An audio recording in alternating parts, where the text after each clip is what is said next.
नमस्कार, मनी गुरु की इस खास पेशकश में आप सभी का स्वागत है। मैं हूं स्वाति रायना। आज हम बात करेंगे इनकम टैक्स रिटर्न फाइलिंग की। डेडलाइन बढ़ गई है, लेकिन अगर इसके बावजूद आपने देरी की तो आपको लग सकता है फाइन, मतलब जुर्माना आपको भरना पड़ सकता है। साथ ही कुछ ऐसे बदलाव जो आपके लिए जानने जरूरी हैं अगर आपको आईटीआर अभी भरना है। कुछ ऐसी गलतियां जिससे बचना है, कुछ बातों का रखना है ख्याल, और क्या डिटेल्स आपको अपने इनकम टैक्स रिटर्न में भरनी चाहिए, इस पर करने वाले हैं हम चर्चा। हमारे साथ आज हैं ग्रेविटा कंसल्टिंग के फाउंडर अंकित गुलगुलिया। अंकित जी, बहुत स्वागत है आपका आज के शो में। स्वाति जी, आपको और के सभी दर्शकों को बहुत बहुत नमस्कार।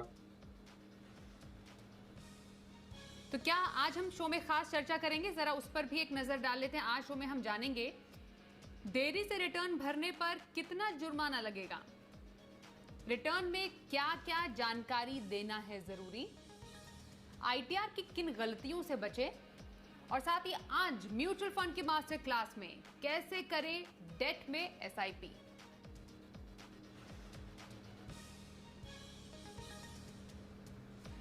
अंकित, तो आईटीआर भरने की तारीख तो बढ़ गई है, डेडलाइन आगे खिसका दी गई है। कोविड का टाइम है अभी और काफ़ी सारे इश्यूज के चलते अब सरकार ने फैसला लिया कि थोड़ी रियायत और दे दी जाए, लेकिन कुछ ऐसी ज़रूरी बातें या कुछ ऐसे ज़रूरी कंप्लायंस जो कि अभी टैक्स पेयर्स के लिए जानने समझने ज़रूरी है। एक तो जो लेट पेनल्टी फीस है वो कितनी है अगर 30 सितंबर के बाद भी किसी ने आईटीआर फाइल नहीं किया तो। स्वाति, दिस ईयर से लेट पेनल्टी फीस को जो है वो वैसे तो गवर्नमेंट ने रिड्यूस कर दिया है। पिछले साल जो लेट पेनल्टी थी वो 10,000 रुपए थी। इस ईयर उसको रिड्यूस करके 5,000 कर दिया गया है। But at the same time आपके लिए जो विंडो है बिलेटेड रिटर्न फाइल करने की, वो विंडो भी 3 महीने से रिड्यूस हो गई है। दैट मीन्स इफेक्टिवली जो पिछले साल तक आप एक साल from the end of the financial year तक रिटर्न को बिलेटेड फाइल कर सकते थे, इस बार कोविड के चलते आपको एक मंथ का एक्स्ट्रा रियायत देके government has close the deadline 31 जनवरी 2022 तक। मतलब आप 31 जनवरी 2022 तक भी अगर रिटर्न भरें तो 5,000 की पेनल्टी तक आप रिटर्न फाइल कर सकते हैं। इन केसेस जहां पे सैलरीड एम्प्लॉइज हैं एंड इनकम जो है वो 5 लाख से नीचे है तो सिर्फ 1,000 रुपए की पेनल्टी देनी होगी। ओके, तो ये जानना जरूरी है कि जुर्माना कितना लग सकता है, लेकिन इसकी नौबत ही क्यों आप आने दें। जुर्माने की नौबत नहीं आनी है, इसलिए 30 सितंबर 2021 से पहले आपको अपना आईटीआर फाइल करना है।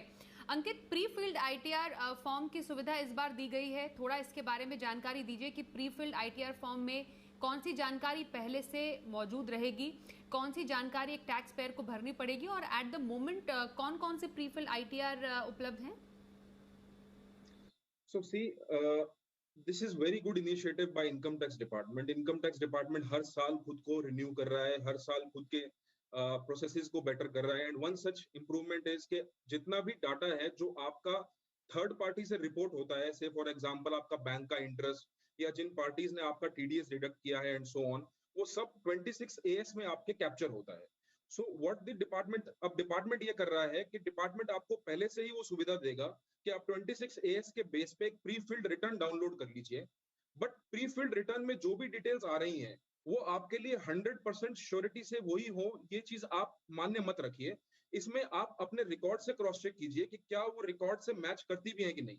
बहुत बार इत्तेफाकन के तौर पे इंटरेस्ट जो रिपोर्ट करती है बैंक्स माइट बी डिफरेंट जो आपने बेसिकली अपनी अंडरस्टैंडिंग बनाई। अगर कुछ भी डिफरेंस मिलता है तो उस डिफरेंस को बेसिकली आप रेक्टिफाई कराइए। करंटली आईटीआर 1 एंड आईटीआर 2 में, बेसिकली आईटीआर 4 में ये प्रीफिल्ड डाटा जो है वो उपलब्ध है। बट आप इसको बहुत श्योर से भरिए कि डाटा जो उपलब्ध है और जो आपका डाटा है उसमें डाइवर्जेंसेस कोई अवेलेबल ना हो, अदरवाइज आप उसको रेक्टिफाई कीजिए। ओके, तो बेसिकली वेरीफाई और चेक करना, रीचेक करना बेहद जरूरी है जिससे कि कोई गलती ना हो जाए। अब कौन सी गलतियों से आपको बचना है, किन बातों का ख्याल रखना है, इस पर भी हम दर्शकों को जानकारी देंगे। लेकिन उससे पहले ये सवाल हमारे पास बहुत आता है अंकित कि मेरी तो टैक्सेबल आय कम है, मैं रिटर्न भरने के दायरे में नहीं आती हूँ, क्या मुझे फिर भी रिटर्न भरना है? तो किन सिचुएशंस में हर किसी को रिटर्न भरना जरूरी है? सो ये बात सही है कि जो टैक्सेबल आय है वो 2.5 लाख की लिमिट है। 2.5 लाख की लिमिट तक अगर आपकी इनकम है तो आपको कोई रिटर्न फाइल करने की जरूरत नहीं है।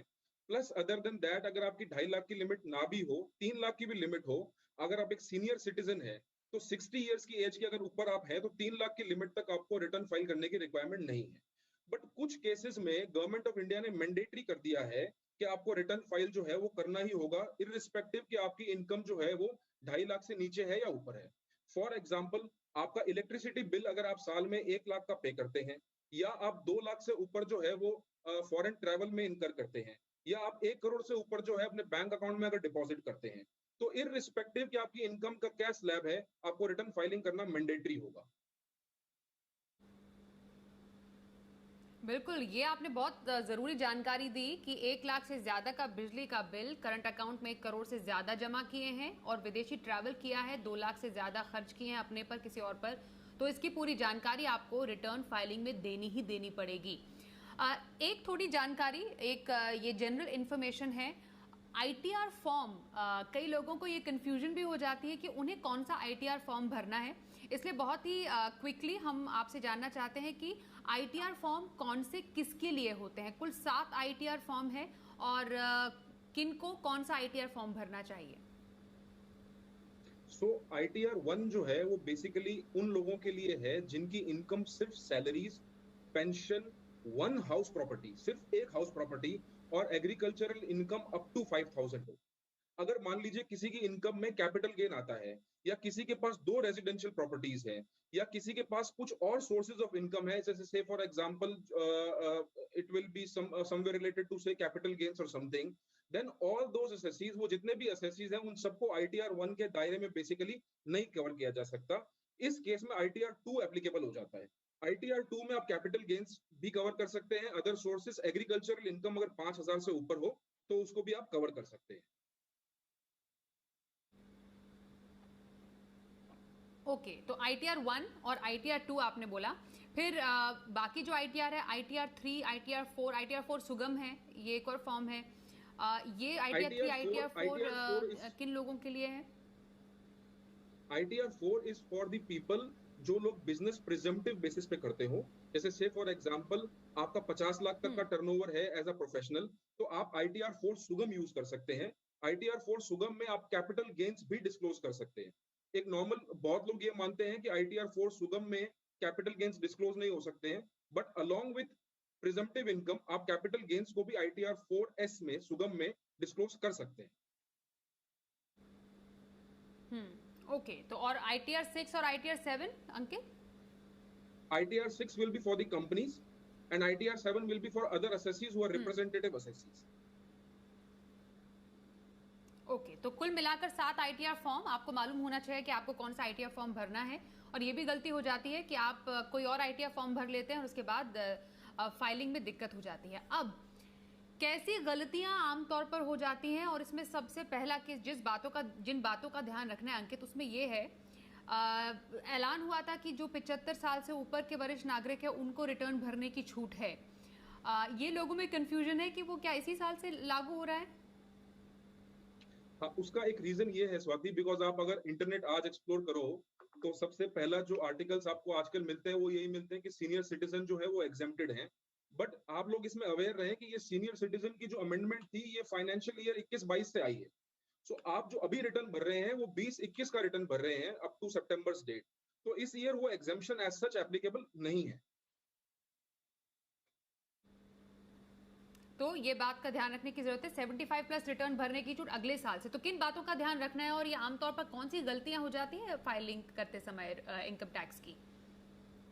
सो multiple mistakes are possible Swati. इसमें सबसे पहले मैं बोलूंगा कि जो आपका सेविंग्स अकाउंट में इंटरेस्ट है वो इसलिए कैप्चर नहीं कर पाते हैं बहुत सारे एसएससीज क्योंकि वो 26AS में रिफ्लेक्ट नहीं करता।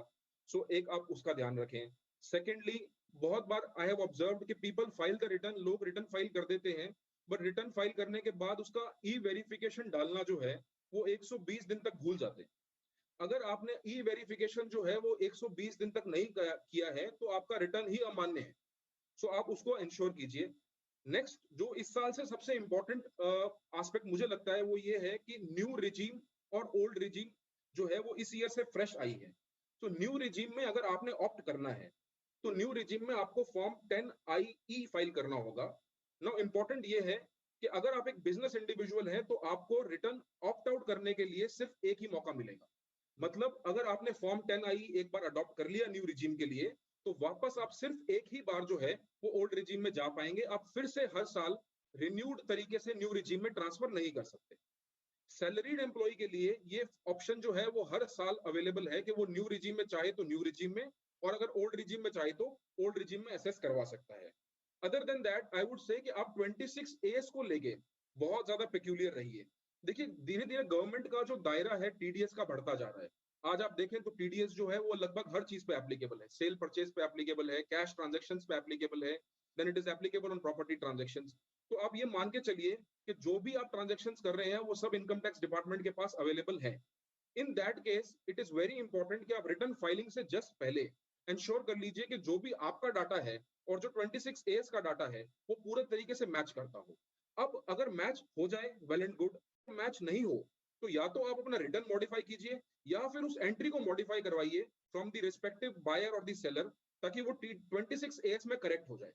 अगर आपका 26 एएस और रिटर्न में मिसमैच हुआ तो आप ये मान के चलिए the notice from the department is very sure. They are very updated systems now. बिल्कुल, तो ये कोई नहीं चाहता है कि उसको नोटिस मिले, इसलिए बेटर है कि जो जिन बातों का ख्याल रखना है, जो इन्फॉर्मेशन चाहिए, अब तो प्री फिल्ड आईटीआर फॉर्म है, आपको कम से कम जानकारी भरनी होती है, बस जो जानकारी आपको भरनी चाहिए, जो करेक्ट जानकारी है वो आप बिल्कुल without any error ITR form में भरें, इसमें कोई अब दिक्कत की बात नहीं है। इसकी बारीकियां समझाने के लिए अंकित आप हमारे साथ आज शामिल हुए, बहुत बहुत शुक्रिया आपका। फिलहाल वक्त एक ब्रेक का है और ब्रेक के बाद आज हम मनी गुरु में दिखाएंगे आपको म्यूचुअल फंड की मास्टर क्लास, और इसमें आज हम आपको बताएंगे कैसे कर सकते हैं आप डेट में एसआईपी।